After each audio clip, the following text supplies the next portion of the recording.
Assalamualaikum warahmatullahi wabarakatuh.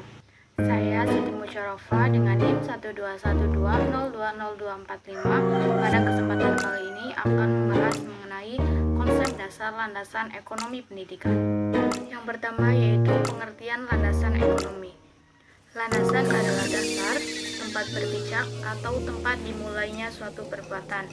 Sedangkan ekonomi berasal dari bahasa Yunani yaitu oikos dan nomos. Oikos yang berarti rumah tangga dan nomos yang berarti tata aturan. Ekonomi berhubungan dengan setiap tindakan atau proses yang harus dilaksanakan untuk menciptakan barang-barang dan jasa yang ditujukan untuk memenuhi kebutuhan atau keinginan manusia. Jadi, landasan ekonomi adalah suatu hal yang membahas peran ekonomi, fungsi produksi, efisiensi, dan efektivitas biaya dalam pendidikan, asumsi-asumsi yang menjadikan pijakan dalam berproduksi dalam rangka praktek pendidikan dan studi pendidikan. Yang selanjutnya yaitu urgensi ekonomi sebagai landasan pendidikan. Dengan adanya pendidikan, sumber daya manusia menjadi lebih siap dan lebih cepat memahami perubahan yang ada di dunia kerja.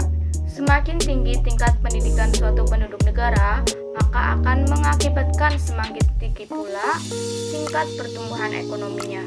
Pengembangan pengetahuan manusia sangat mempengaruhi perkembangan ekonomi.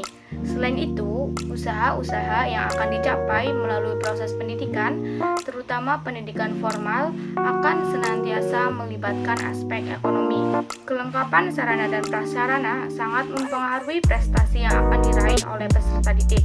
Untuk melengkapi kebutuhan sarana dan prasarana tersebut, maka dibutuhkan dana yang diperlukan untuk memenuhi kebutuhan. Yang terakhir yaitu hubungan dan peran ekonomi terhadap pendidikan.